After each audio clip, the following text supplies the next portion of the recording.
Welcome to the Great Detectives of Old Time Radio. From Boise, Idaho, this is your host, Adam Graham.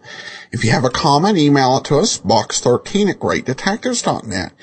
Give us a call, 208-991-4783, and become one of our friends on Facebook, facebook.com/Radio Detectives. Today's episode is brought to you by the support of our listeners. Thank you so much for your support, and I especially want to thank James today for his contribution, and we'll be sending along access to our premium site, which we do with all donations of $7 or more. All right, well, now it's time to get into today's episode of Barrie Craig. This is our first 1955 episode from January 5th, 1955. Here now is Angel of Death. William Gargan stars as Barrie Craig, confidential investigator.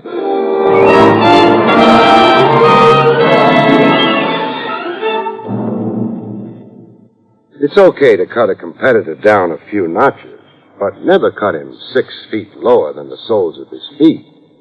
That's no longer fair competition, folks. That's murder.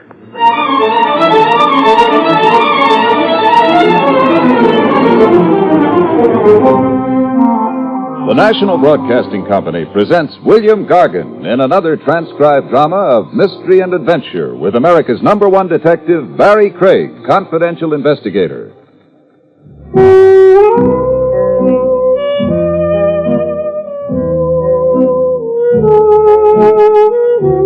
Barrie Craig speaking. One way of landing a client is to fish him out of the river, which is exactly how I commenced my confidential file in a character named Richie Stimson.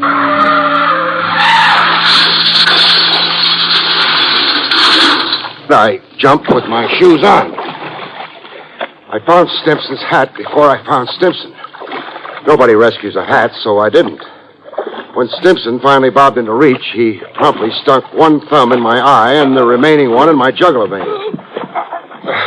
Another thing nobody wants to do is drown in a stranger's embrace. When his jaw came up flush with the surface, I landed on it. He lay quietly on his back now, spouting water from the mouth like Moby Dick, and I began floating him to shore.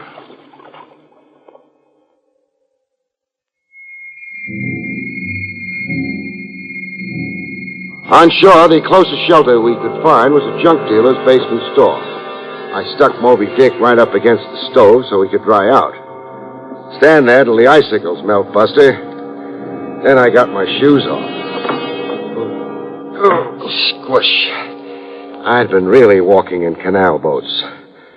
Rescue a guy from drowning, you expect his first speech to be thank you, but not this joker. My car. Hey, what about my car? Oh, I'm keeping it as a souvenir of the occasion. Hey, it's a brand new job. The fish will be pleased to know. Lean close a minute, Buster. Lean? That's close enough. I want to smell your breath. I wasn't drunk going through that guardrail. Get that idea out of your head. Just lousy driving, huh? Yeah, it's coming back to me now. What is? That same feeling I've been getting lately. Dopey all of a sudden. And the blues, like I'm depressed. Up here, something starts fogging up. In your head? Yeah. Makes me want to shut my eyes, like I've been on a weekend toot and now I gotta sleep. And do you shut your eyes? I don't know. Buster. What? Confidentially, who are you? Richie Stimson. Chauffeur. Used to be. And now? A husband. That's, your occupation? Yeah, that is. Oh.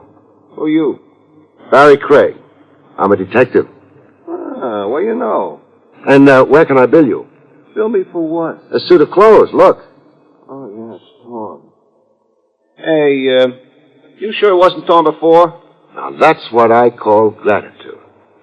472 1/2 Park Avenue. Send me the numbers and I'll write out a check. Where? Park Avenue? Ah, what's the surprise? Boy, your kisser, it's got 10th Avenue on it. So I moved east 7 blocks. So you married east 7 blocks.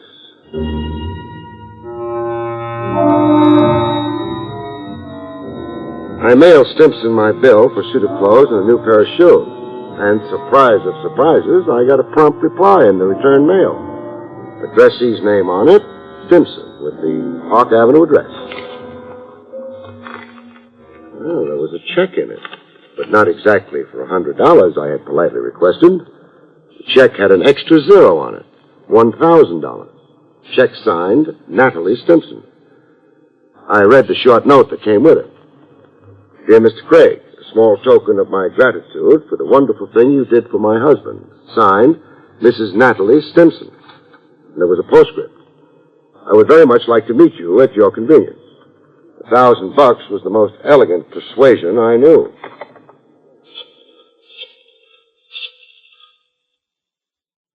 Information? I'd like the phone number of a golden angel. Her name? Oh. Mrs. Natalie Stimpson, 472 1/2 Park Avenue.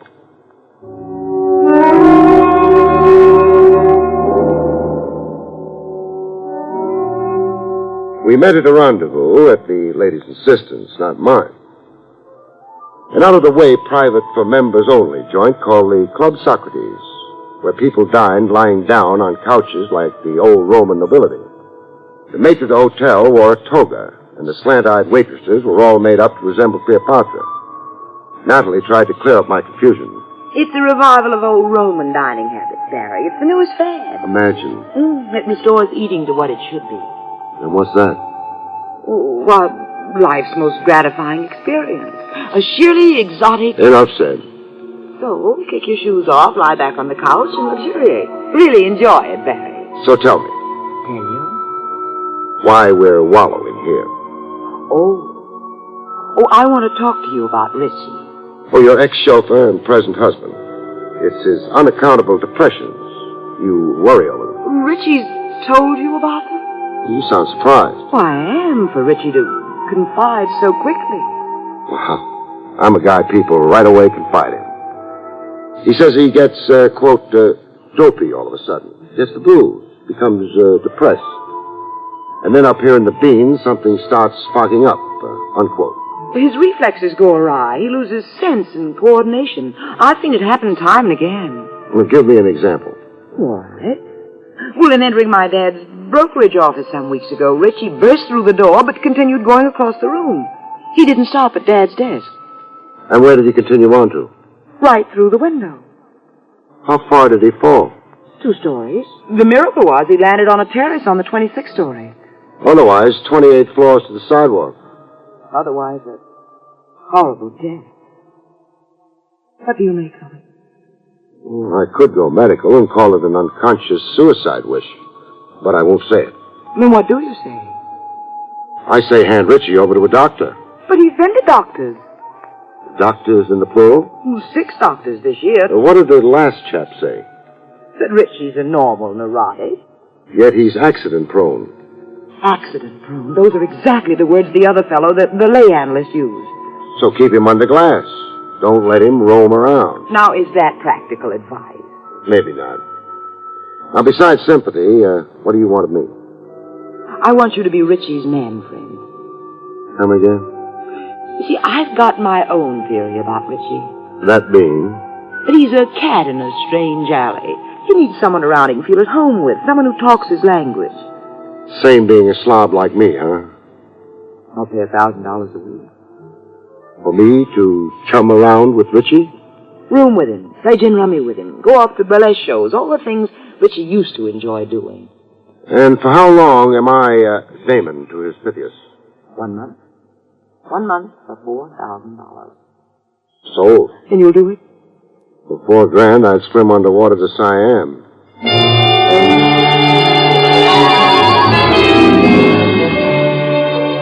And that's how I came to move over to Park Avenue.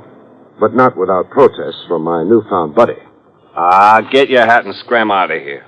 When I do that, I'm unemployed. Hey, who's paying you? My father-in-law? I haven't met him yet. Natalie? Natalie. So, Natalie hires you to watch over me, huh? Oh, you got that wife in a million. Hey, what's Natalie paying you? Oh, a mere $1,000 a week. 500. What happened to my other 5? I just cut in for it. You did? Yeah. I could use more dough. They're keeping me on short rations. And if I get stubborn about my whole 1,000? We're not best friends no more. You run out of here like a thief. You're unemployed. Bum. Okay? Okay, partner. I'll give you a horse. You run your 5 back to $1,000. Decent of you. Hey, what do we do today? Anybody for the zoo? Zoo, my eye. Hey, I know what. So do I. Oh, hey, you're not a mind reader. Your mind reads easy. The Crescent Burlesque House over in Hoboken. What do you know? You are a mind reader at that.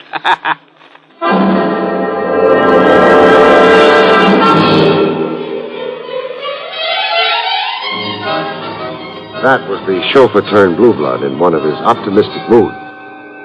I also got him in his pessimistic moods, and right on top of breakfast. Hey, the fog's coming up. It's beating at my eyeballs. You're depressed today. I feel lousy. Boy, how lousy I feel. Hating the world and yourself? Yeah. Yeah, that's one way of putting it. Hey, will you look? I can't even tie my shoelaces. Hand shaking? Yeah, like that head mom over at the Crescent last night. The reflexes all shot, huh? Who knows about reflexes? Now look, hold one arm out straight in front of you. Huh? Okay. Now what? Close your eyes. So they're closed. Now bring a finger back and touch the tip of your nose. Touch the tip. Oh! Trouble? I jabbed my finger in my eye. Couldn't find your own nose, huh? Hey, what does that mean? Your coordination's off. Way off? Way off. Hey, what does it to me, huh? Well, ask a doctor. What been the doctors? I've been tapped with little hammers, x-rayed. I've been laying on couches and talking myself hoarse. Talking about what? Oh, anything that came in my head. Psychiatry, this was. About kid days, my old lady. The time Lefty Louie came at me with a butcher knife. Over abroad, this was. And, about Miss Curran. Miss Curran? Yeah, my teacher in 4B. I used to dream about her a lot. I figured to marry her when I grew up. So why didn't you? Well, at the time I was in 4B, she was 72. No, what I got in for doctors, I tried them. Hey, what we do today, huh? We'll stay indoors and play gin. Leave us not tempt your reflexes.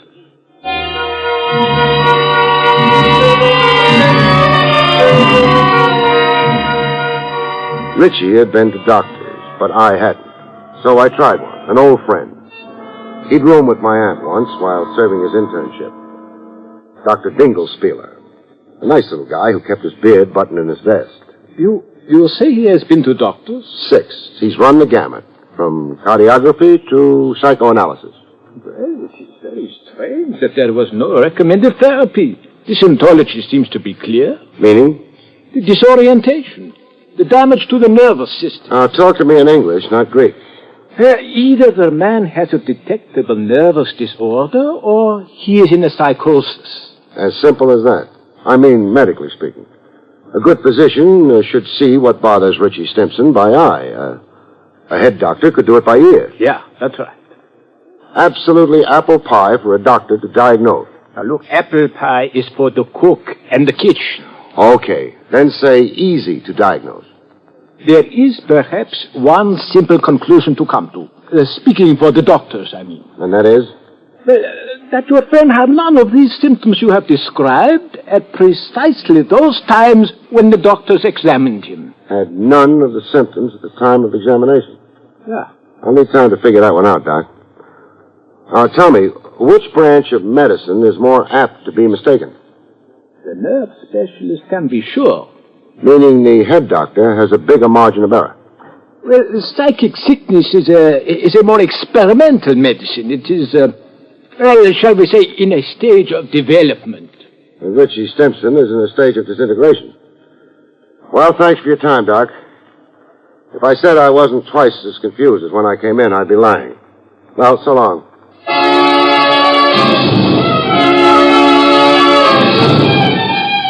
I trotted myself over to 10th Avenue for a peek into Richie Stimson's background. A look into his case history, as the science books put it. I figured on a chat with his folks, if he had any, or his neighborhood priest. But I found a brother. The lettering on the window of the fish store read, Waldo Stimson, fresh fish. I found Waldo in a bloody apron, chopping away at a sea monster that looked like a barracuda. Now stop chopping and let's talk about your brother Richie. Richie, I got one word that ends a conversation. And the word? Snob. He's been high-hatting you? Parks that snazzy car of his in front of my fish store and sits behind the wheel smoking a cigar. The louse just sits out there, rubbing it in. Rubbing what in? The butts. How he's got 'em, and I ain't. Oh. Answer a question or two for me, huh? Shoot. Was Richie physically fit? Strong as a bull. You should have seen how he broke Dopey Delahanty's jaw. Bang, one sock. Or was he subject to headaches and accidents? I don't get you. Did he ever fall over his own feet, or fall down the stairs, walk into a plate glass window? Richie? Not on your life, Bub. Came to moving around, he was 200%. Champ basketball player and ice hockey. Why, the pros were hustling him to sign a contract. Then generally well coordinated. Sharp eyesight and the rest of it? Sharp eyesight? You saw the chick he grabbed off for himself. Yeah, upper-class Natalie. Well, tell me, how do you figure he swung that? Well, they come to making out Richie was a conniver. There wasn't a day he didn't have a scheme going for himself. Shady or strictly legit? Both ways, depending. Any way Richie could better himself, why, that was it. Hey, look, you're taking up my time. I got fish to sell. You got a 3-pound Siberian herring? Siberian herring?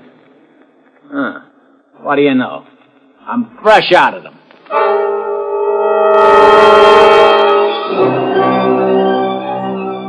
That led me to the father-in-law, C. Lindsay Bernard, broker.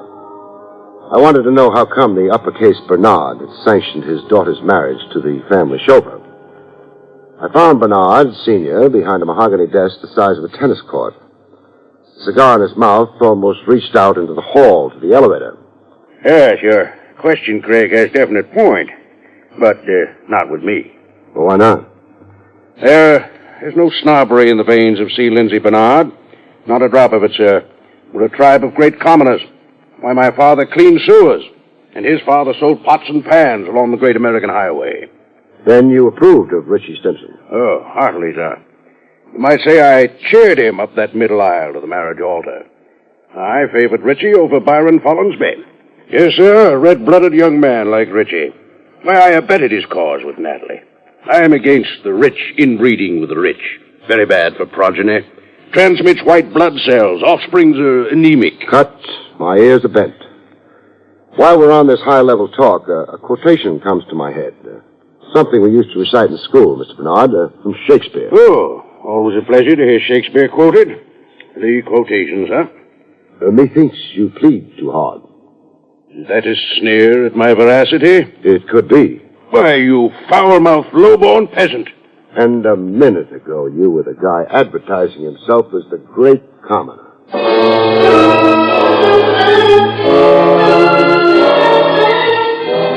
From Bernard Sr.'s office, I drove back to Park Avenue to resume with Richie Stimson. We had big plans for the evening. A repeat of the night before the night before. The Crescent Burlesque over in Hoboken. At 472 and a half Park Avenue, I found Richie already downstairs on the street. On the sidewalk a few feet away from the big front door canopy. Top hat on him and tails as if he couldn't wait to get going to Hoboken. Only thing, he was the last guy I'd want to be seen out with, not the condition he was in. Flat on his back with a seepage of blood dyeing his clothes red. A crowd of morbid gapers packed around him and an ambulance on its way to the scene. No, sir, no date. I couldn't see myself watching a girly show with a corpse.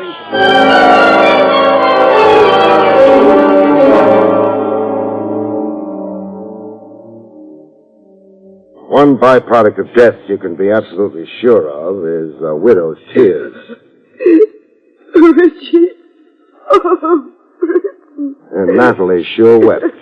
Tears cascading down her until the little chiffon item she was wearing clung to her like a bathing suit after a dip in the ocean. The show of grief in a bereaved father-in-law comes harder.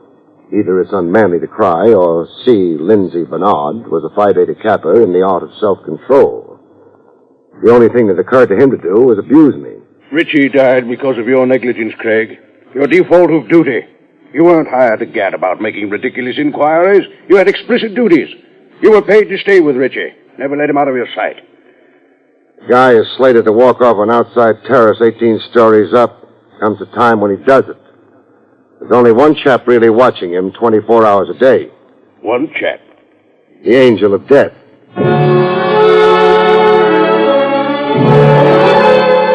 The brother of the deceased can usually muster a tear or two. Poor kid. Death softened you toward your brother Richie, huh? Yeah. Yeah, I ain't got no hard feelings now. She set it like this here. Look at them drapes and that chandelier. Imagine walking out on it. Walking off a terrace into space 18 stories over the sidewalk. Yeah. What a way to go. Your beautifully coordinated brother. The kid with sharp eyesight and trained reflexes. Oh, about that. I didn't exactly feature the right dope on Richie that time we talked. I sort of left something out. You did? Yeah, something that came back to mind. You see, Richie was a big one for accidents. All the time falling down cellars or fire escapes. And your pains here in the head, always with a wet towel and the ice pack on his bean. You get me, huh? Better than you think, Waldo. Tell me something. What? Who's paying you to lie to me, and how much are you getting? Well, suppose I am in the way of a few bucks. No harm to nobody. Why should I pass it up? Because your brother was set up to accidentally kill himself. Or be murdered. Murdered? Now, how could that be? Say a push off that terrace. But you don't know that. No, I don't. But pushed or fell. Either way, it's murder. But he'd been dopey all the time, tripping over his own feet. You yourself told me that. Yeah, dopey and so forth. And I've got an explanation for that. What? Drugs. Somebody's been feeding Richie drugs. In his drink and in his food. Drugs that work havoc on his reflexes for a time, then dissipate into the bloodstream. So that he seems okay during medical examinations. Yeah, but who be feeding him drugs? Who offered you a bribe to suddenly remember that Richie was accident-prone? Two of them did. Natalie and her old man. I only got a piece of the truth from Natalie. I didn't marry Richie. He married me. What was the blackmail threat that got you to say yes? As my father's chauffeur, Got something on your father? Some business irregularity your father could be liable to prosecution for? That it? Okay. Clam up pending advice of counsel. I'm content to let the whole story wait on the autopsy. The autopsy? The one I'm ordering to be done immediately. To determine the nature of the drug that got Richie drowsy and dopey enough to walk off that terrace into cold space. This one hasn't had time yet to really dissipate into the bloodstream, beautiful. I will never hire you. People are all the time hiring me as a cover for their cute operations. I can be hired, baby, but not bought. Hired, but not bought. I'm sure you understand the difference. You've been to college.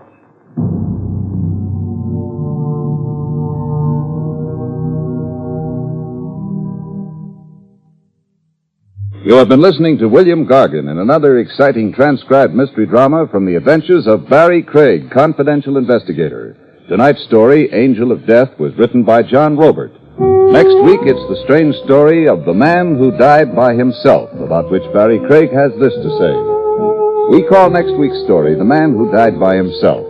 Among other things and corpses, it deals with a fortune teller, a fortune, and a beautiful girl. And of course, the man who died by himself, except he wasn't entirely alone. He had a killer for company.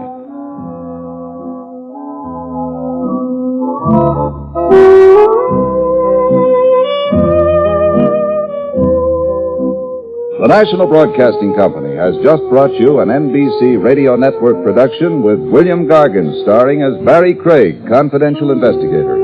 Directed by Arthur Jacobson. Cast included Paul Duboff, Betty Lou Gerson, Jack Carroll, and Jack Moyles. This is John Lang speaking. Join Groucho Marx for You Bet Your Life tonight on the NBC Radio Network.